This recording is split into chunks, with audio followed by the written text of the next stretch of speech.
One message for you.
One message for you from your aunt.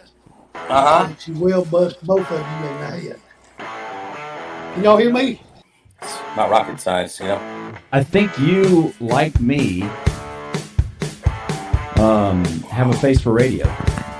Can y'all hear me? We gonna play with the players we got. Next man up. That's why it sucks. I'm not talking to you. I'm not talking to you. This kind of unprofessionalism does not need to be tolerated. And I mean it. Can y'all hear me? Can y'all hear me? Can y'all hear me? Can y'all hear me? What the hell is going on here? Just all hang up.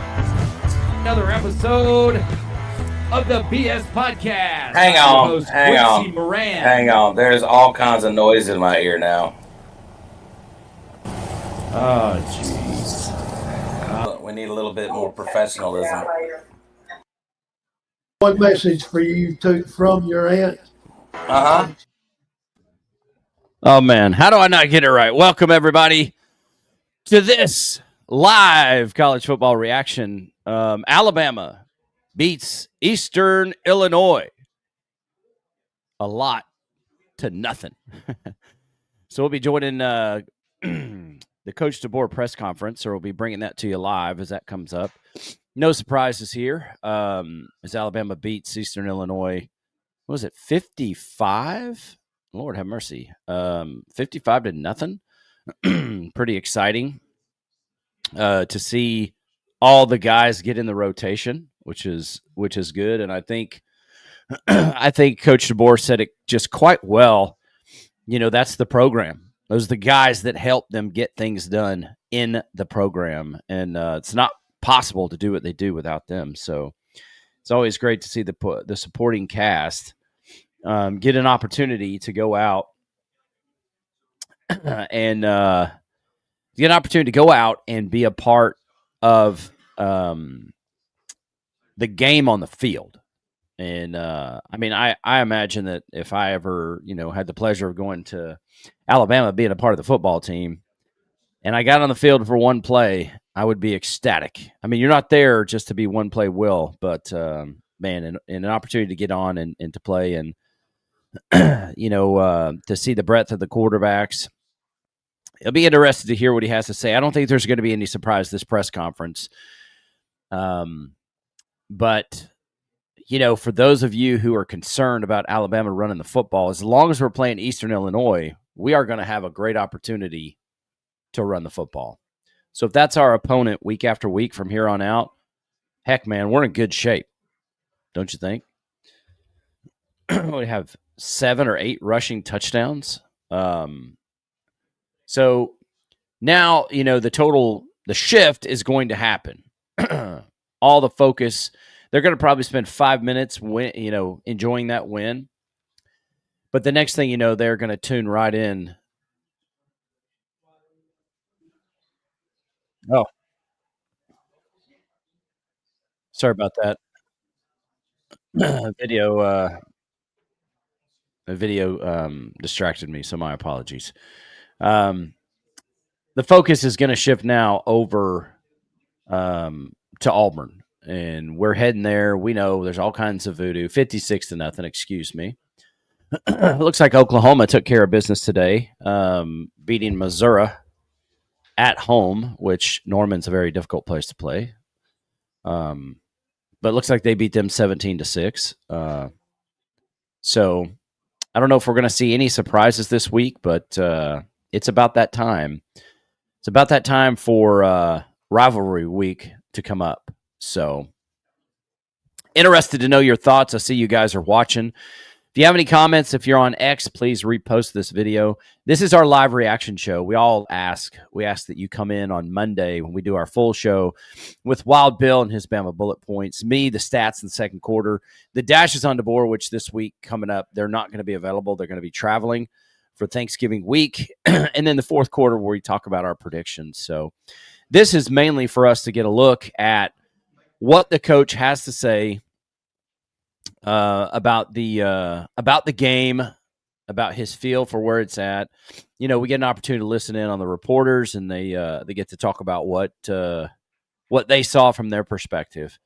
but ultimately, we want to know what he has to say, and then what the questions are as we move forward. A game like this, though, there's a lot of excitement to be had. It's funny because my daughter said, "This is the calmest game I've ever seen at our house." I said, "Well, this is Eastern Illinois, and while they're a college football program, the benefit for them is to score a huge check.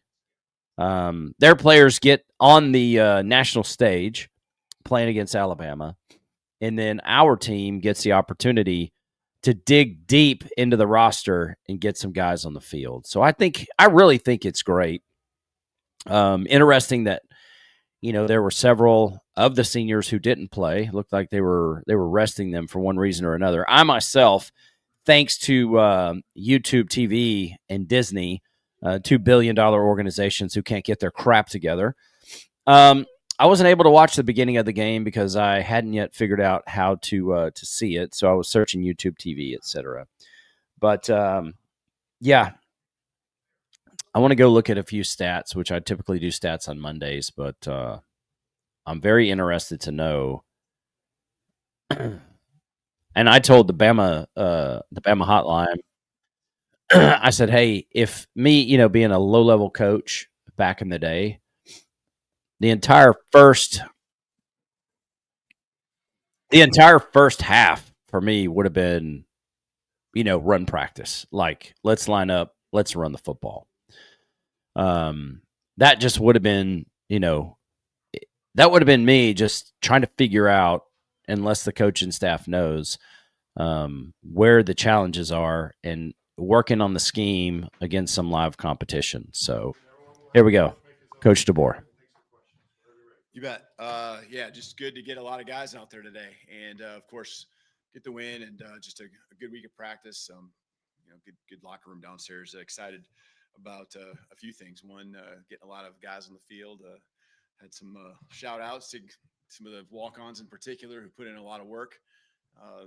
Guys who got some stops and put the ball in the end zone, and then just looking ahead too, to the excitement of what lies ahead with the Iron Bowl and just the opportunities that are in front of us. And so a lot of the things that we would just have goals for are all there, and the things we set out to do at the beginning of the season or even way back in January, right in front of us. So go attack it, and I know we're going to do that, but love the response that we had this week, all week in the work on practice.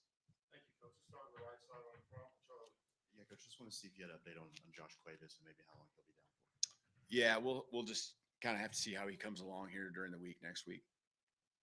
On the other side, Nick. Yeah, we saw Ryan Grubb on the sideline today. What went into that decision? Are we going to continue seeing that? Yeah, it's just we'll talk about it afterwards, but it's something he's been thinking about here for a while now, and just communication, trying to see if there's a way where you're always trying to make things better. And doesn't mean it was bad before, but just something different. And today was a good opportunity to do that. So we'll hash that out and kind of see what we want to do moving forward. Thought it was good though. I thought the communication was really good, and there's an impact I think he makes when he's around the players. They feed off him, and I thought the communication again between the coaches and him just being right there with them and overseeing everything and getting a feel of what's happening. It was good.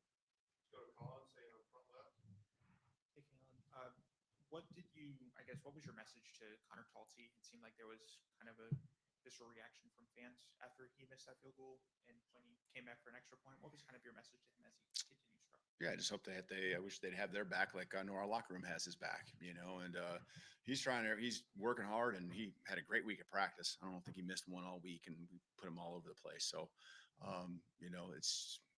he's going to keep plugging away, and just want everyone to support him. I mean, he's just like every other player on our football team, giving everything he has.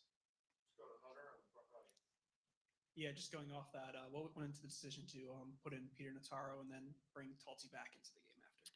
Well, we were maybe thinking we were going to get another chance with some field goals and things like that. We wanted to try to get a number of guys opportunities. You saw we had multiple, I think 4 kickers out there that all got their chances, and we're probably hoping that we could get another chance to get him out there, and that never popped up. Coach, 8 rushing touchdowns today. Obviously, relative to the defense that you are playing, but we've often talked about how there needs to be a confidence and belief that this team can run the ball. So, what did you see in that area, and what does this set this team up for going forward? Yeah, I just think that it's always execution and just more reps. Everything get better with reps, and it doesn't matter what your position is: head coach, position coach, player. And so, a day like today, there's just a lot of reps, and we had a shake up there with the offensive line with Gino in there and a few other guys, and so again, more reps for those guys against the looks that we saw, and so dip mixed in running backs, and I thought they all ran hard and got their opportunities, and so it's just trying to build on everything. Again, I thought a week ago, I thought we took a step forward, and we'll watch the film and continue to go back to work. And I feel like we got a physical football team, both sides of the ball, and that's what's going to come down to here as we go down this home stretch. Coach, I was going to ask you about the tight ends. Obviously, Cuevas, you said you'll decide to see what happens in practice. You got to see a lot of them today. How does that, if with his availability being in question, how does that change things, and how do you go forward with the tight end spot and how you rotated it today? Mm-hmm. Yeah, you bet. Caleb, he's played all year. He's had big catches going back to the very beginning of the season, and just the combination of guys working together, I think, is always key. Whether they're working together in the blocking schemes, and that was a big part of what we were trying to do too, is just getting some of those guys reps together, building for the future. And so, there's intentionality on some of the calls and personnel groupings, with potential situations that could happen. And, I thought getting Marshall Pritchett, who's going to be a really good football player, the last few weeks, he's really gained a lot of steam, gotten a few reps. He's been great on special teams. And, we saw him early in the season, scout team tearing it up and, getting healthier throughout the year. And now he's out there, doing his thing. And it was good to see he get comfortable. It's good to see Brody out there making some plays and playing physical too. How do you evaluate Keelan's growth over the past 2 months since we've seen him, and what do you think of his performance out there? Yeah, I credit him. I credit our staff. I think, it's always hard to get 3 guys a lot of reps in practice, but I think we've really done a good job. And credit to Nick Sheridan, Ryan Grubb of having some intentionality about how we can get all those guys really important, valuable reps, and they take it very seriously. Not just when they're on the field, but when they're behind the line, going through their checks and giving these guys a chance to go out there and play. You can see I thought he made a lot of good decisions. There's, one to finish a drive there. Probably got a little anxious, a little quick on it. I think hang in there a little bit longer. He could have made something happen, but that's going to happen, especially with where he's at in his progression. But come a long ways throughout the season. The way he spits out things in the huddle, just command of the offense, command of the verbiage. He's right there and doing a great job. As is Austin Mack. Austin goes out there and really don't skip a beat with any of those guys. Yeah. Sticking with the quarterbacks, what did you see from Ty today, and what was your message to him after those 2 picks? Well, yeah, the last one, he has to throw it in the end zone at the end of the half. In fact, I told him, I'm glad you threw it in the end zone because that means the stats don't matter, right? Because that would be one where a lot of quarterbacks would have just checked it down and, you're up 28-0, I think it was at the time, and they don't want that. I appreciate that about Ty. That's going to do no good. Your goal is to try to score. And so, he had a good week of practice and probably forced the one in there. I'll have to see the film a little bit. I haven't checked that play, but probably forced that one in there. I think sometimes that happens in these games is you try to force the ball down the field. He didn't get as many opportunities, probably knew it was going to be a shortened game, but you got to be disciplined. And, I really feel like he'll do that moving forward, just like he has all season. You bet. Yep. All right, ladies and gentlemen, as to be expected, nothing of much consequence when it comes to the University of Alabama's press conference here. I'm going to keep an eye on the screen there, because if we get some players, I'm just going to put it up here on the stage. We get some players that might come up. I definitely want to be able to, bring them. I'm not sure what that's going to look like, but I'll mute that over here on the screen. And I'll turn it down in my ear. So let's think about this. Alabama gives the football game away against Oklahoma last week. Josh and I were at the game, and there was definitely some frustration with the Tide fans that were there. Never really had an air, never really had an air about us. Did it feel like we were actually going to win the game? That's just for me. That's not from Josh. And why was that? Because while we were moving the ball well, we seemed like we were so flat as a football team. Offensively, specifically, I didn't see like a tenacious edge. I didn't see what I thought I would see, which was a team coming out, knowing what's at stake, playing with intense purpose and intentionality, kind of like Coach DeBoer talked about last week. I mean, in the press conference, and I just didn't see it. I didn't feel it. The defense was put in so many no-win situations and came away with what I believe to be some wins. There were some penalties that went uncalled. I think one of them, most questionably, was the pick six. As I look at the pick six, it looked to me like it could be illegal touching, and I by far have been out of the game for such a long time. But it looked like it was a pick, like the safety ran a pick, inhibited the route, and the ball sailed right into the arms of the cornerback. And so that didn't look good. I didn't think you were allowed to jump over the line anymore, but that went unnoticed. And on one of the field goals, but even with those two things, Alabama had the football in their hand with an opportunity to win at the end of the game, like a dream scenario. You're down by 2. Sure, you don't trust the kicker. Talty was a bit faulty. But you have the ball with 7 minutes. You have one of the best 2-minute presence I've seen in Alabama football teams in such a long time. And you go and you just burn approximately 5 to 6 minutes of the clock, leave yourself no time, very little success, and you give the football game away at home, homecoming to Oklahoma, who embarrassed you last year. And so you just have to ask yourself, how does that happen? And yes, being one-dimensional is very difficult. I myself am surprised at how one-dimensional we are. Now, look, today against this particular, 3-8 team, we had 269 yards rushing. But it just doesn't mean anything. The guys got time. The guys got to run, and hopefully, as far as that goes, hopefully it's like, hey, at practice, here's where we're going to look at the film room, and we do have running lanes. The problem is that you guys are not making the cut. You're not running to the right area, and you're drawing the play out, and we're getting tackled. So, there's been issues with the offensive line. That's dating back to Coach Saban, I believe, in the end of his tenure, and that there was discipline. Now we've cleaned up the discipline part to where these guys rarely even get a penalty on the offensive line. It's impressive.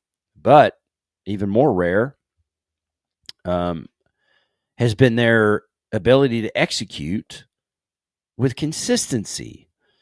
So, I thought in that Oklahoma game, just going back and watching some of it with Brooks Austin and how he breaks the game down, there were running lanes, and the running backs didn't attack the lane. They didn't run to the right side of the hip or to the right area of the lead blocker. And so, how do you overcome those things? And it looks to me like, I thought the running backs ran a bit better today with their vision. I mean, it's against Eastern Illinois, but, you can only play the team that's on the field. So I think it's interesting as we move forward. We have yet to see a complete football game with Alabama. You might argue with me that we beat Georgia on the road. That was one half of football for our offense, and the defense made the difference. Because I don't think we scored like in Missouri and in Georgia. I don't think we're scoring.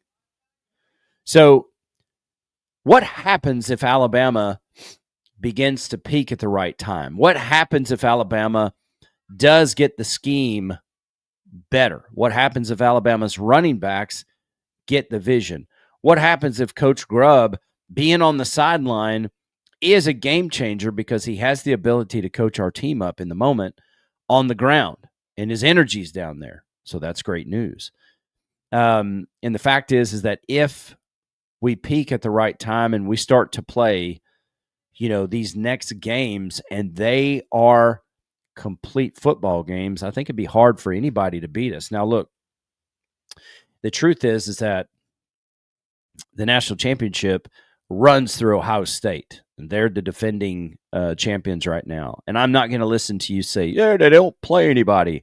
Hashtag Austin Smash. It doesn't matter who they play because they played the same teams last year. And guess what? They won the Natty. And when it came time for the playoffs, they were untouchable. They were a buzzsaw. They were a buzzsaw through biscuits. That's what happened. They made everybody look bad. Tennessee, they embarrassed them. Oregon, they smacked them. I mean, they just got the job done. So it's about peaking at the right time. Now, Alabama has to go to Jordan-Hare. I know we hear about voodoo and, the things that go on at Auburn, and they put up a huge score against Mercer today. But here we are again in Coach DeBoer's second year with our own destiny in our own hands. And my wonder is which team shows up for Alabama. Does our team forego the moment and play down to the competition? They didn't play down to Oklahoma because Oklahoma was or is the top defense in the SEC. And they were within 2 points on a very bad day of beating them. And yes, like 400 yards of total offense, but so that's my question as we go into this week, and probably some of the things we're going to tackle, all pun intended, on Monday. When it comes to what this week in Auburn looks like, I think Auburn is a very, very dangerous team. Why is that? Because part of the problem, whether you like it or not, is gone. So that means there's a less problem. There's less problems right now at Auburn because Hugh Freeze is gone. I don't know him personally. I only know what I hear about him in the media. You only know what you hear about, the players on the field. But that guy is gone. And one of the things that I look at, even like with LSU and some of these other large programs, they want to prove that the coach was the problem, not the players. So they're going to play outside of themselves. Why didn't you guys play that way before? Who knows? Can't answer that. Can't go back and do it over. So I think Auburn is a very dangerous football team. I'd like to ask a quick question here and say this, and I'll type it in real time. Auburn football total defense rank this season. Let's see what the story is. See if I can get some information on that. So they're ranked 31st nationally in total defense for 2025, allowing approximately 330.8 yards. Excuse me, as I'm under the weather. Let's go with how they line up nationally versus the pass and the run. The hard thing is with Ty right now, which I'm not in the locker room. I don't know. I'm not in Ty's head. I'm not in the head of the football program as a whole. But I don't know if he's regressed, but something has changed. And of course, people have game film on him, which they didn't really have before. So he's able to pick apart defenses. But the more data you have, the more games played, the better defensive coaches you play, the better they'll be able to prepare. And then you add on the fact that Alabama's one-dimensional. And today they were not one-dimensional. Ty still threw 2 picks. One was a Hail Mary at the end of the half. Okay. The other one, he tried to fit it over the top of somebody. Guy had a great vertical, picked it up off and intercepted it. So here's what it says. Auburn's run defense allows about 91.9 yards per game on the ground, which ranks roughly 8th nationally. Very, very, very solid. Their pass defense, though, they give up about 241.3 yards per game, which ranks them around 91st nationally. So with that being said, does it build my confidence in us going to play Auburn? No, because the recipe to beat Alabama or to keep Alabama in a low-scoring game is out there. What's the recipe? Speed rush on the edge. Speed rush on the edge. Cause pressure. We don't have a combination of offensive linemen that can deal with the speed rush at this point. I hope it's different. I hope they've adjusted. I hope they are better. But as far as protections, for the pass game, in speed rush, if you have dynamic speed on the edge, our guys can't get their feet in the right position and block for Ty. And, one thing, it's not me saying it, I believe Brooks Austin said it, is simply this. He's no longer stepping up in the pocket. He's sort of drifting out. And he's making decisions, and he's making poor throws. So what do you do about that? I think there's a lot of great advice. Now, I'm not out there being chased by Division I monsters, all over 6'2", 6'3", and up, 240 pounds and more, and can run like the wind, and all are intent on my demise. But with that being said, that there's something about playing desperate. Is that me saying that Ty Simpson's playing desperate? I can't say that because I don't know it. But it's like anything that you do out of a point or out of a place of desperation, it doesn't go well. It does not go well because you're so desperate for something to happen that you make mistakes. And we see some of that, like times where Ty could run the football. Easy for us to see. I mean, we're watching it via TV, and we're sitting there relaxing, not when we're losing, or not ever, I guess. But what about wide open throws that sail over the top, or hit the dirt or the grass before the receiver, or thrown to the wrong shoulder? Ty has the goods. Ty has the ability to do this. I just wonder in him coaching himself, and I believe he holds himself to an extremely high bar. Where's the grace for you? In my mind, looking at a more simplified version of our offense today, it seemed much more productive. And yes, I know it's against Eastern Illinois. But, there's something that Ed Milet and Brendan Bouchard say, and in the sales world, it's very applicable, and I believe it's applicable in the professional athlete world, and they both coach, pro athletes, which is work the rhythm. Don't be so desperate about an outcome. Work the rhythm. And then the rest will take care of itself. What's the rhythm? Well, Ty, you are a great football player, and you can do great things. So try your best to prepare for that mentally. Go back to what served you in the beginning, which is take what the defense gives you. You can be highly competitive, and that is what we want. We love you for that. But when your strength gets overextended, it becomes a weakness. And so now, if you're trying too hard then you're playing from a point of desperation and you're going to make mistakes because you're overthinking it. And Ed Milet tells a great story. It's one of the guys that he coaches, for mental toughness in golf. And I think it's very apropos. And somehow I wish, Ty could see it, which he's surrounded by great individuals already.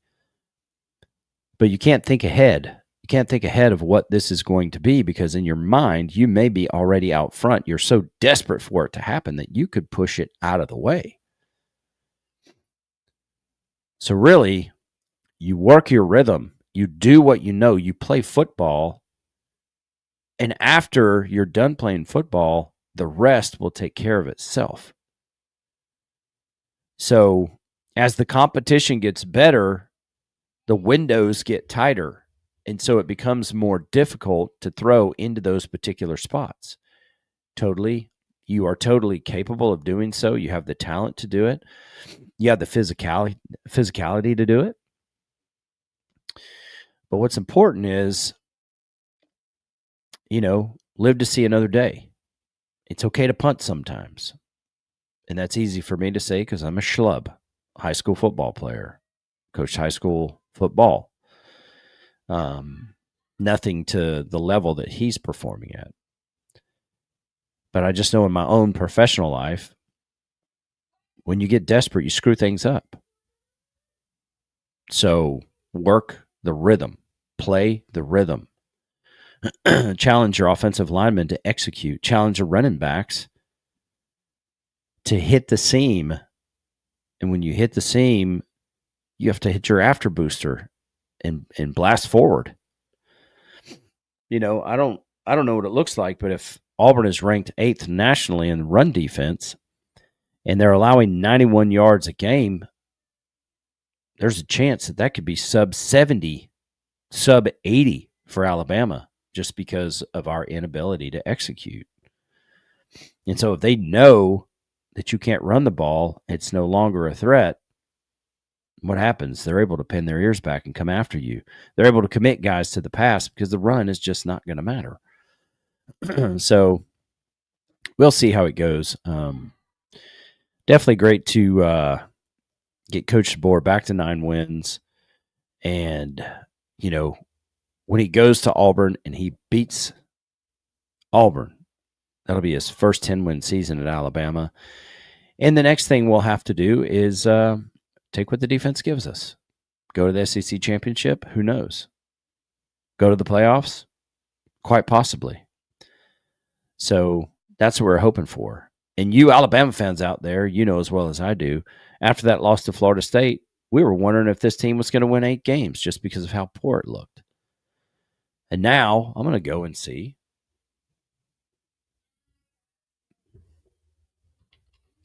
Where does Alabama's football defense rank nationally? Let's see what it says here.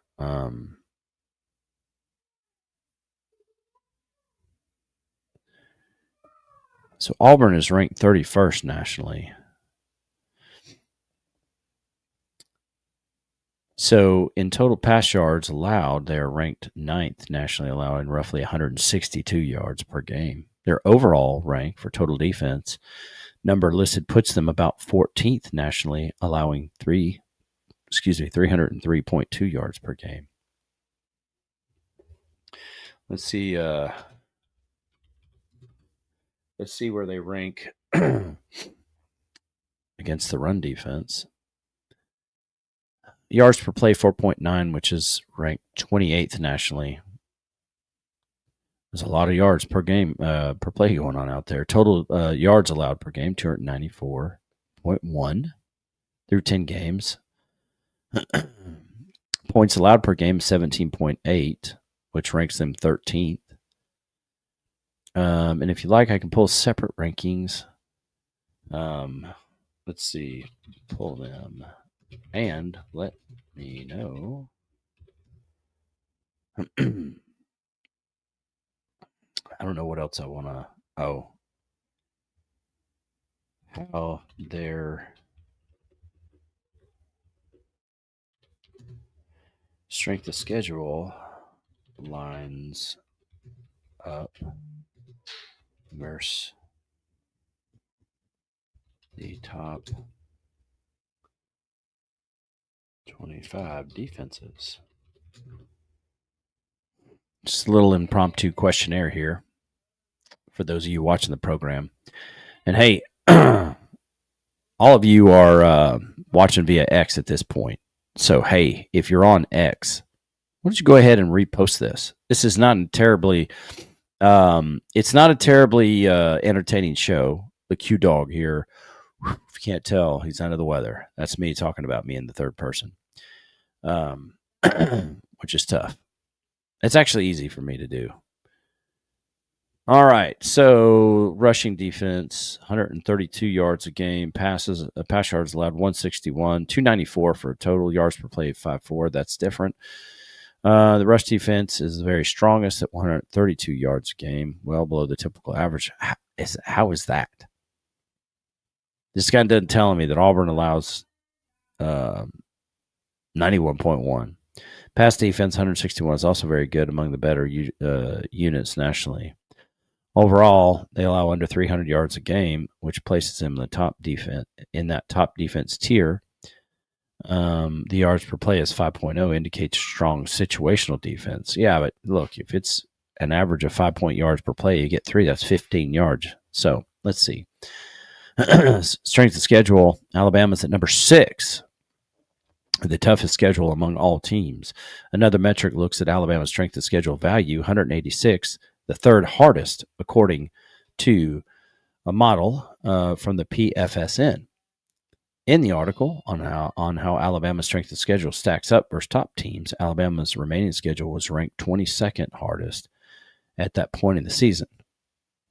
I don't know what point that was. So it does sum up and say this, that Alabama's playing one of the toughest schedules nationally. That strengthens the case that their defense numbers are particularly meaningful since they've faced high-quality opponents. When comparing to other top 25 defenses, many schools may boast about strong defenses, but if they face a weaker schedule, their stats may be less impressive. So there you have that.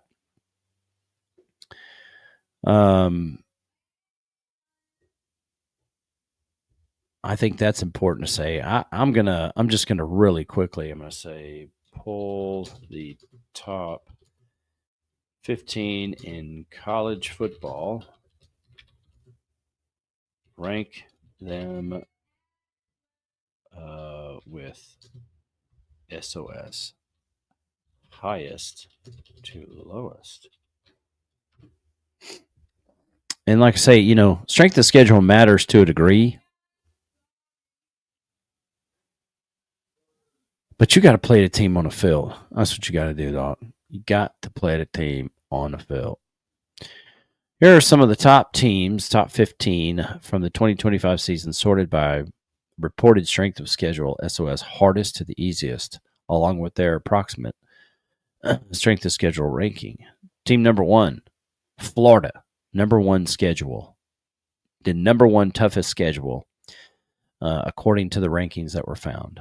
Wisconsin Badgers, number 1 via ESPN. South Carolina Gamecocks, top 3 in strength of schedule. Alabama, number 4 via ESPN, their FPI SOS list. Kentucky Wildcats tied for 5th. LSU Tigers, number 6. Arkansas Razorbacks, Lord have mercy. Number 7, the Georgia Bulldogs, number 8. Auburn Tigers, number 9. Texas Longhorns, number 4 in some SOS list, easier than the above ones, though, based on one source. That doesn't really tell me anything. That's what I asked you to do. Please pull them all and their metrics.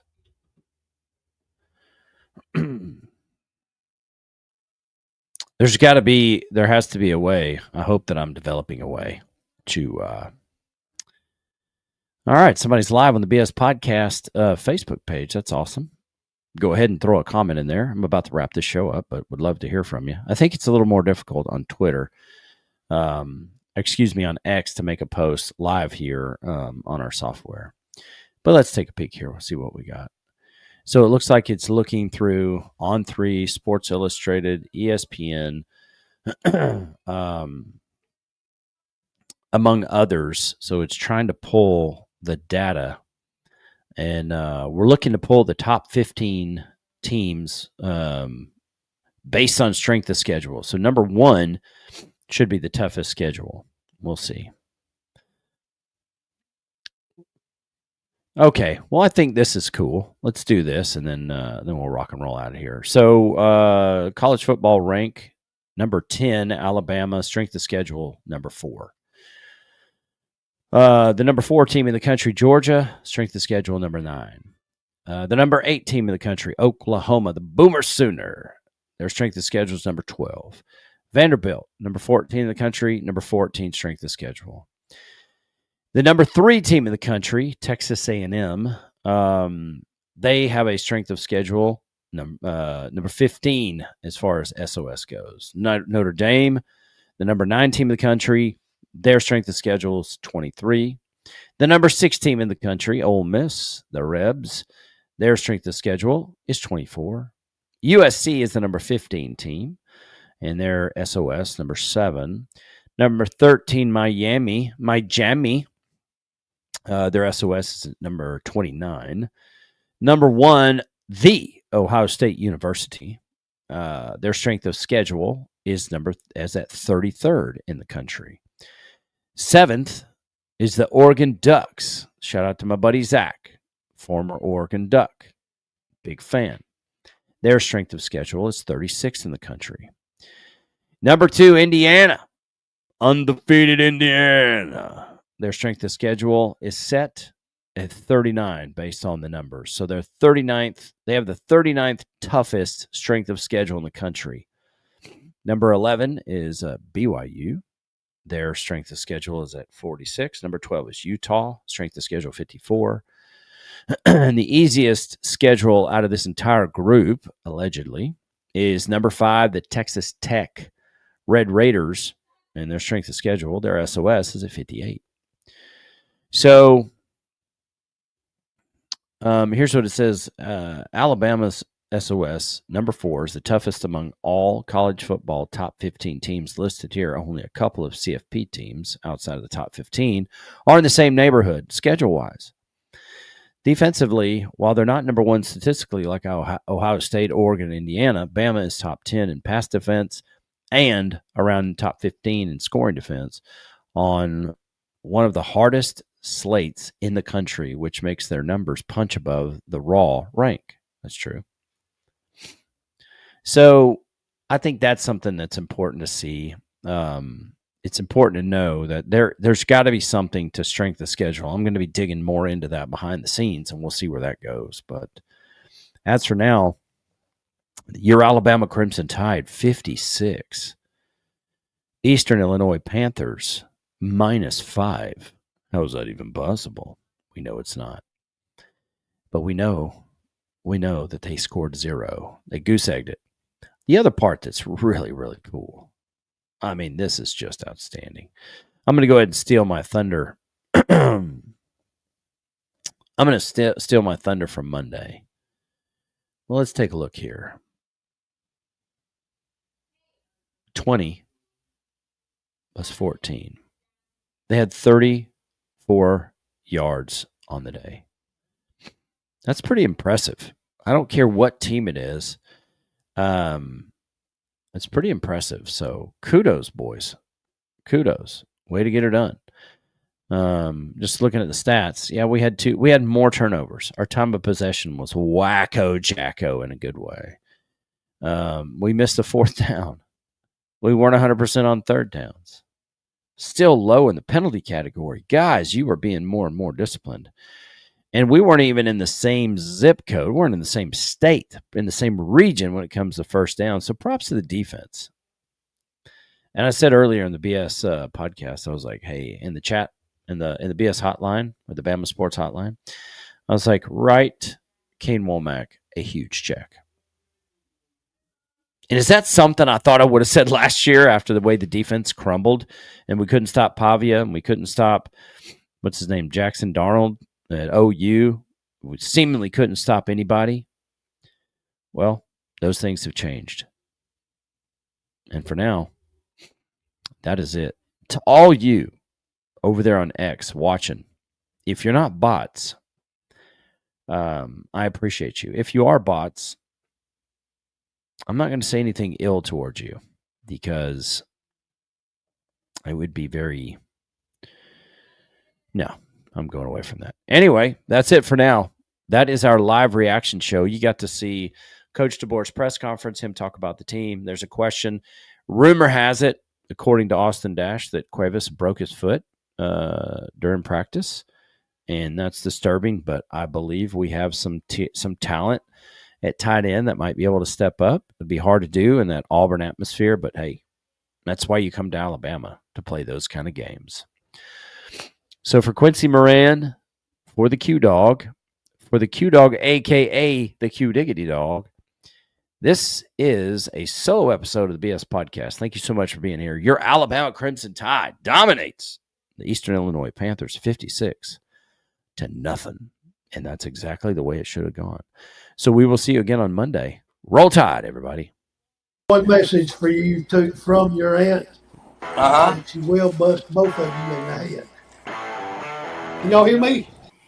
Not rocket science, you know. I think you, like me, have a face for radio. Can y'all hear me? We gonna play with the players we got. Next man up. That's why it sucks. I'm not talking to you. I'm not talking to you. This kind of unprofessionalism does not need to be tolerated. I mean it. Like, can y'all hear me? Can y'all hear me? Can y'all hear me? Can y'all hear me? what the hell is going on here? Just all hang up. Another episode of the BS Podcast. Hang on. Hang on. There's all kinds of noise in my ear now. Oh, jeez. We need a little bit more professionalism.